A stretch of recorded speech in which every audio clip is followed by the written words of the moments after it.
తేదీ విమర్శలకు అనర్హం అన్నట్టుగా ప్రతి పాయింట్పై రాజకీయ రచ్చ రాజుకుంటుంది. ముఖ్యంగా పెన్షన్ల పంపిణీ, వాలంటీర్ల వ్యవస్థపై వైసీపీ కూటమి మధ్య సవాళ్లు ప్రతి సవాళ్లు హోరెత్తుతున్నాయి.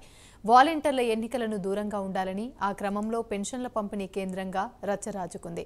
వాలంటీర్లు ఏ పార్టీయో తేలిపోయిందని, ఇప్పుడున్న వాలంటీర్లలో ఎక్కువ మంది వైసీపీకి చెందిన వారేనని ప్రతిపక్ష నేతలు ఆరోపిస్తున్నారు. వాలంటీర్లు చేసేది మొత్తం వైసీపీ ప్రచారమేనంటున్నారు. ప్రజలు అన్నీ గమనిస్తున్నారని, వాలంటీర్లతో జగన్ మాయ చేయాలనుకున్నారని, ఇది ఆ గేమ్ ముగిసిందని ఎద్దేవా చేస్తున్నారు.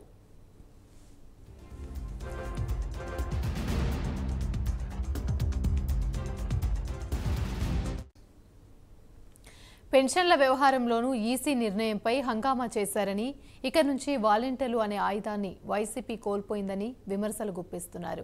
చంద్రబాబు అండ్ కో వాలంటీర్ల వ్యవస్థపై ఈసీకి ఫిర్యాదు చేయడం వల్లే పెన్షన్లు ఆలస్యమయ్యాయని, 30 మంది వృద్ధుల మరణాలకు వాళ్లే కారణమని వైసీపీ ఆరోపిస్తూ ప్రత్యామ్నాయాలు చేయడంలో విఫలమై తమపై నిందలేయడం ఏంటని టీడీపీ ప్రశ్నిస్తుంది. ఎన్నికల కమిషన్ వాలంటీర్ల సేవలకు బ్రేక్ వేయడంతో రాజకీయ రంగు పులుముకుంది. కూటమి పార్టీల కారణంగానే పెన్షన్లు ఆలస్యమవుతున్నాయని, వైసీపీ నిధులే లేనప్పుడు పెన్షన్ ఎలా వేస్తారని విపక్షాలు రివర్స్ అటాక్ చేస్తున్నాయి. వాలంటీర్లు రాజకీయ పార్టీలకు కొమ్ము కాస్తే ఉపేక్షించమన్నారు చంద్రబాబు. అలాగని తాము వాలంటీర్ల వ్యవస్థకు వ్యతిరేకం కాదని తేల్చి చెప్పారు. అవసరమైతే తాము కూడా వాలంటీర్ వ్యవస్థ కొనసాగిస్తున్నామన్న చంద్రబాబు నెలకు 5,000కు బదులు 10,000 ఇస్తామన్నారు.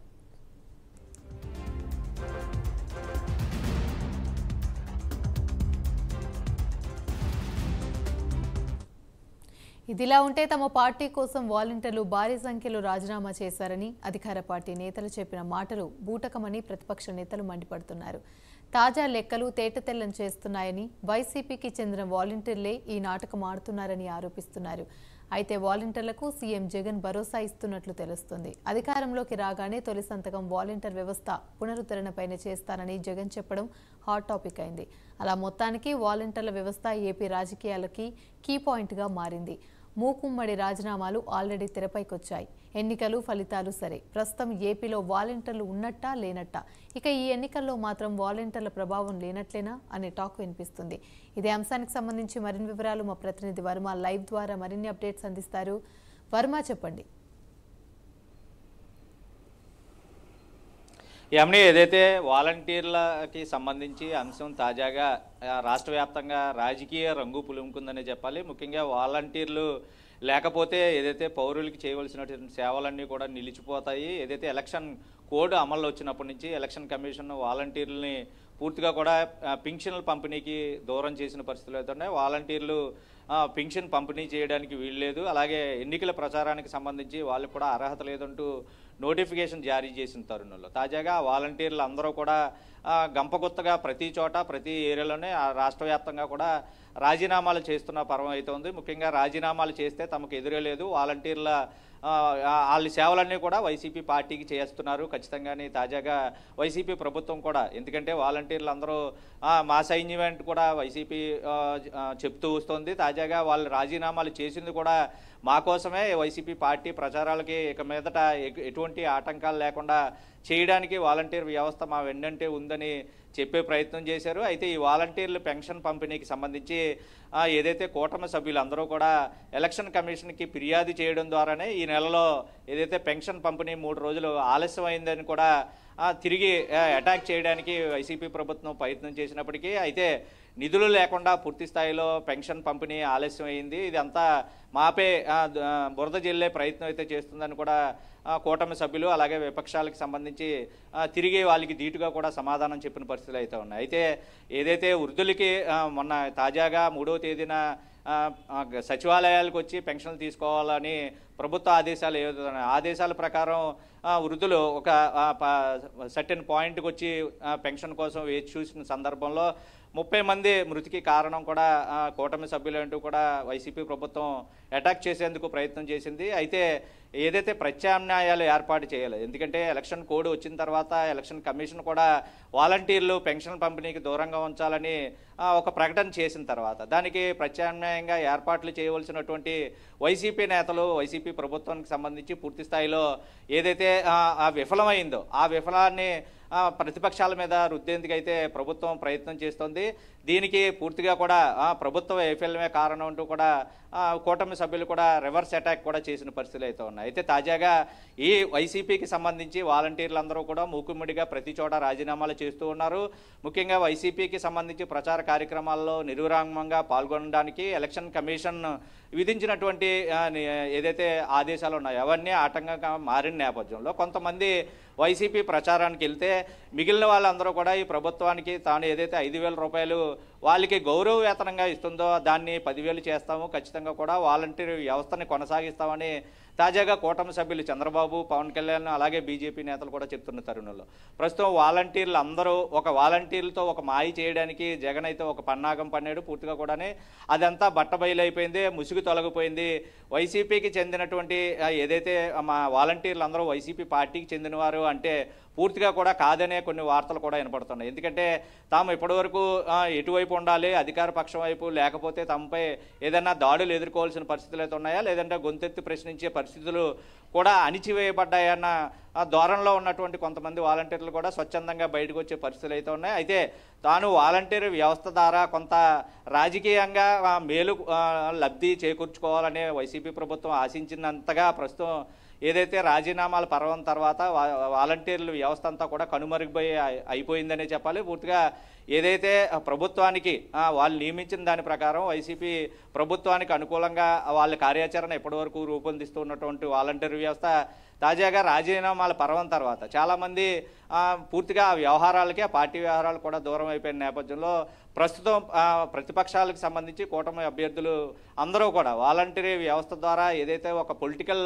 మేనేజ్మెంట్ ఒక వ్యవస్థను అయితే రన్ చేయాలని జగన్ అనుకున్నారో అదంతా జరిగే పని కాదు. అదంతా మారిపోయిన పరిస్థితులు, ఒక మాయ తొలగింది, పొలిటికల్ ఈ గేమ్ చేంజ్ అయిపోయిందన్న పరిస్థితి అయితే ఉంది. అయితే వాలంటీర్ వ్యవస్థ ఉందా లేదా అంటే తాజాగా మూకుమ్మడిగా ఆంధ్రప్రదేశ్ రాష్ట్ర వ్యాప్తంగా వాలంటీర్లు రాజీనామా తెరలేపిన తర్వాత పూర్తిగా ఆ వ్యవస్థ అంతా నిర్వీర్యమైపోయింది. అయితే ఇప్పటికి కూడా ప్రభుత్వం ప్రత్యామ్నాయంగా వాలంటీర్ల వ్యవస్థకి సంబంధించి లేదంటే పౌరులకి సేవలకు సంబంధించి ఎటువంటి ప్రత్యామ్నాయం ఏర్పాటు చేసిందో బహిరంగంగా ఒక ప్రకటన కూడా చేయలేదు. ఏదైతే సచివాలయాల ద్వారా పెన్షన్ పంపిణీ చేపట్టాలని తాజాగా నిర్ణయం తీసుకుని అక్కడికే అందరూ వచ్చే విధంగా ఏర్పాట్లు చేసినప్పటికీ ఇప్పుడు రాబోయే రోజుల్లో వచ్చే నెలలో కూడా ఇదే పెన్షన్ పంపిణీ సంస్థ లేదంటే వాలంటీర్ వ్యవస్థకు సంబంధించి వాళ్ళు చేసేటటువంటి సేవల్ని ఏ విధంగా ప్రజలకు అందించాలి అన్న ఆలోచన అయితే ప్రభుత్వం చేయలేదని కూడా ప్రతిపక్షాలు ఓ పక్కన దుమ్మెత్తి పోర్చుతున్న పరిస్థితి అయితే ఉన్నాయి. అయితే జగన్ పొలిటికల్ గేమ్ అయితే ఇక్కడతో ఎండ్ అయిపోయింది. వాలంటీర్ల వ్యవస్థ ద్వారా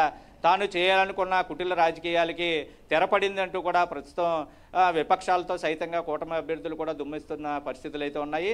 ఏదేమైనా వాలంటీర్ల వ్యవస్థ ఇప్పుడు ప్రస్తుతం తాజాగా అన్ని నియోజకవర్గాలకి సంబంధించి అన్ని ప్రాంతాల్లోని ఏదైతే ప్రతి 50 కుటుంబాలకి పౌర సేవలకు సంబంధించి పూర్తిగా అన్ని వ్యవస్థని వాలంటీర్లు నిర్వహించేవారు. తాజాగా ఎలక్షన్ కమిషన్ ఇచ్చినటువంటి ఆదేశాల ప్రకారం వాళ్ళు చేసేటటువంటి సేవలు కానీ వాటిని అన్నింటినీ కట్ చేస్తూ పూర్తిగా వాలంటీర్ వ్యవస్థ ఎన్నికల ప్రక్రియకి సంబంధించి ఎందులోనూ కూడా ఇన్వాల్వ్ అవ్వద్దు, ఏదైతే ప్రభుత్వానికి సంబంధించి ప్రచారాల్లో కానీ కార్యక్రమాల్లో కానీ పాల్గొనకూడదు అని కూడా ఆదేశాలు జారీ చేసిన నేపథ్యంలో చాలా చోట్ల మనం చూస్తున్నాం. ప్రతిరోజు వాలంటీర్లు కొంతమంది స్వచ్ఛందంగా రాజీనామా చేసినప్పటికీ చేయలేని వాళ్ళు కూడా ప్రచారాల్లో పాల్గొంటూ ఉన్నారు. వాలంటీర్లు సమావేశాలు ఏర్పాటు చేసుకుని ప్రస్తుతం ఉన్నటువంటి వైసీపీకి అనుకూలంగా పనిచేయాలని తమ అధినేతలు కూడా చెప్తున్న పరిస్థితుల్లో అక్కడికి ఎంసీసీ అధికారులు ఏదైతే ఎన్నికల కమిషన్కి సంబంధించి అధికారులు అక్కడికి చేరుకోవడం, వాళ్ళపై దాడులు చేసినటువంటి పరిస్థితి, పూర్తి స్థాయిలో ప్రభుత్వానికి వ్యతిరేకంగా పనిచేస్తున్న వారిపై కేసులు కూడా పెట్టడం జరిగింది. అయితే ఇప్పటి వరకు ఉన్నటువంటి వాలంటీర్ వ్యవస్థ అంతా వైసీపీ తమ వైపే ఉందని భావిస్తుంది కానీ పూర్తి స్థాయిలో ఆ వాలంటీర్ వ్యవస్థ కూడా నిర్వీర్యం అయిపోయిందని చెప్పి కూడా ప్రస్తుతం ఏదైతే కూటమి సభ్యులు కానీ అలాగే విపక్షాలు కానీ పూర్తి స్థాయిలో విమర్శిస్తున్న పరిస్థితులు అయితే ఉన్నాయి. ఏదేమైనా ఒకవైపు మాత్రం ఏపీ సీఎం జగన్ వాలంటరీ వ్యవస్థకి ఒక భరోసా, ఒక హామీ కూడా ఇచ్చారు. ముఖ్యంగా మళ్ళీ అధికారంలో రాగానే తొలిసారిగా వాలంటీర్ వ్యవస్థపైనే తొలి సంతకం ఉంటుంది. ఏదైతే ఇప్పటివరకు రాజీనామా చేశారో వాళ్ళందరినీ కూడా మళ్ళీ కొనసాగించే అవకాశం ఉంటుంది. వాళ్ళకి ఏదైతే ప్రభుత్వం ఇప్పటికే 5,000 గౌరవ వేతనం ఇస్తుందో దాన్ని 10,000 కూడా చేస్తాము. ఏదైతే రాజకీయాలకి మీరు పులుముకోవద్దు, రాజకీయాల్లో మీరు దూరొద్దాం అంటూ కూడా చంద్రబాబు అలాగే కూటమి సభ్యులందరూ చెప్తున్న తరుణంలో కొంతమంది అటువైపు ఆకర్షితులయ్యి ప్రభుత్వానికి ఏదైతే వైసీపీ ప్రభుత్వం ఉన్న వాళ్ళందరూ ప్రభుత్వానికి పనిచేయాలని వాళ్ళు ఇండైరెక్ట్గా ఒక సందేశాన్ని కూడా ఇస్తున్న పరిస్థితుల్లో పూర్తిగా అవన్నీ నమ్మే పరిస్థితుల్లో ప్రజలు లేరు. వాలంటీర్ వ్యవస్థ కూడా చాలా వరకు నిర్వీర్యమైపోయింది. అంటే రాష్ట్రంలో వైసీపీ ప్రభుత్వం ఏర్పాటు చేసినటువంటి వాలంటీర్ల వ్యవస్థ ఉన్నట్టా లేనట్టా అన్న ఒక మీమాంస అయితే రాష్ట్ర వ్యాప్తంగా కొనసాగుతున్నా పూర్తి స్థాయిలో అది ప్రస్తుతం కనుమరుగైపోయింది. ఈ వాలంటీర్ వ్యవస్థనే నెపంగా వాడుకుని ప్రభుత్వం విపక్షాలపై కుట్ర చేయాలని ప్రయత్నం చేసినప్పటికీ అదంతా పటాపంచలైంది. ఏదైతే నిధులు లేకుండా పెన్షన్ల పంపిణీ ఆలస్యమైన కారణంగా ప్రభుత్వం ఆ నిజాన్ని దాచిపెట్టి ప్రతిపక్షాలపై విమర్శలు తగదంటూ కూడా ప్రస్తుతం ఒక జోరుగా ఒక చర్చ నడుస్తోంది. ఏదైతే ప్రతి అంశాన్ని రాజకీయ అంశంగా జోడించి రాజకీయ రంగు పులుముకుని ముఖ్యంగా ఈ పెన్షన్ల పంపిణీ వాలంటీర్ వ్యవస్థ ఎలక్షన్ కోడ్ మొదలైనప్పటి నుంచి ఈ రెండు అంశాలపై ప్రధానంగా చర్చలు నడుస్తూ ఉన్నాయి. దీనిపైనే సీరియస్గా రాజకీయాలు కూడా నడుస్తూ ఉన్నాయి. ఏదైతే ప్రభుత్వం వైసీపీకి సంబంధించి అలాగే కూటమి సభ్యుల మధ్య ప్రత్యక్ష యుద్ధం జరగడం ఒకటే తరువాయి అన్న తరుణంగా ప్రస్తుతం ఈ ఎన్నికల హీట్ అయితే నడుస్తోంది. సమ్మర్ను మించి ఈ రాజకీయాలన్నీ కూడా రాష్ట్ర వ్యాప్తంగా కొనసాగుతున్నాయి. ప్రస్తుతం వాలంటీర్ వ్యవస్థ మీదే దుమ్మెత్తి, ఎందుకంటే ఇరువురు కూడా అటు ప్రభుత్వం ప్రతిపక్షం రెండు విపక్షాలతో కూడా తోడైన సందర్భంలో ఇవన్నీ వాలంటీర్ వ్యవస్థకు అనుగుణంగా ఏదైతే వాళ్ళు చేస్తున్నటువంటి ప్రభుత్వానికి అనుకూలంగా చేస్తున్నటువంటి ఒకవైపు ఎన్నికల కమిషన్ ఆదేశించినటువంటి నియమాల ప్రకారం వాళ్ళు నడుచుకోకపోగా కొంతమంది మాత్రమే ప్రస్తుతం వైసీపీకి అనుకూలంగా వ్యవహరిస్తున్నారు. ఏదైతే కూటమి సభ్యులకి సంధించినటువంటి జగన్ బాణం పూర్తిగా కూడా వాలంటీర్ వ్యవస్థ అనే ఒక సిస్టమ్ ద్వారా మాయ చేయాలి, రాజకీయాల్లో మళ్ళీ తిరిగి అధికారాన్ని పొందాలని కుటిలయత్నం ఏదైతే వైసీపీ ప్రయత్నం చేస్తుందో దాన్ని తిప్పికొట్టే ప్రయత్నంలో భాగంగా కూటమి సభ్యులు సక్సెస్ అయ్యారు అని ఒక చర్చ కూడా నడుస్తుంది. వాలంటీర్ వ్యవస్థను వాడుకుని రాజకీయాలు చేయాలంటే ప్రభుత్వానికి ఇక అవకాశం లేదు, పూర్తిగా అది కనుమరుగైపోయింది. జగన్ చేసే మాయ మాత్రం కుట్రంతా చెదిరిపోయింది అంటూ కూడా ప్రస్తుతం ప్రతిపక్షాలు కూడా ఒకవైపు చెప్తున్న పరిస్థితి అయితే ఉంది. ఏదేమైనా వాలంటీర్లు ఇప్పటికీ కొంతమంది ప్రస్తుతానికి తమ విధులు నిర్వహిస్తూ ఉన్నారు. పెన్షన్ పంపిణీకి సంబంధించి ఇప్పటికే ఒక సమయం ఆలస్యమైన ఆ కార్యక్రమం కూడా పూర్తయిన నేపథ్యంలో తాజాగా వైసీపీగా ప్రభుత్వానికి సంబంధించి తమ పాత్ర ఏంటన్నది కొంతమంది ఇంకా డైలమాలోనే ఉన్నారు. చాలా వరకు ఇప్పటికీ రాజీనామాలు చేసి తమ భవితవ్యం ఏంటన్నది తేల్చుకోవడానికి అటు ప్రభుత్వం వైపున ఉండాలా లేదంటే సామాన్య ప్రజానీకంలో ఉండాలా అన్న ఒక మీమాంస కూడా కొంత వాళ్ళు నడుస్తున్న తరుణంలో పూర్తిగా ఆ ఆయుధాన్ని వాడుకుని వాలంటరీ వ్యవస్థను వాడుకుని జగన్ ప్రభుత్వం కొన్ని మాయలు చేయాలనుకుంది, కుట్రలు చేయాలనుకుంది. వాటినన్నింటినీ సమర్థవంతంగా అయితే మేము తిప్పికొట్టాం. మేము వాలంటరీ వ్యవస్థకు వ్యతిరేకం కాదు, రాబోయే రోజుల్లో వాళ్ళకి మరింత ఉన్నత స్థానాలను కూడా కల్పిస్తామంటూ ప్రస్తుతం ప్రతిపక్ష కూటమి సభ్యులు కూడా చెప్తున్న పరిస్థితి అయితే ఉంది. ఏదేమైనా వాలంటరీ వ్యవస్థ అయితే ప్రస్తుతం ఆ అంశానికి సంబంధించి కథ అయితే ముగిసింది. రాష్ట్ర వ్యాప్తంగానే రాజకీయ నాయకుల్లోనే ఇక్కడ స్థానికుల్లో కూడా నేతల మధ్యలో కూడా ఒక ముగింపు అంశంగా అయితే ఒక చర్చ అయితే నడుస్తోంది. Right, thank you.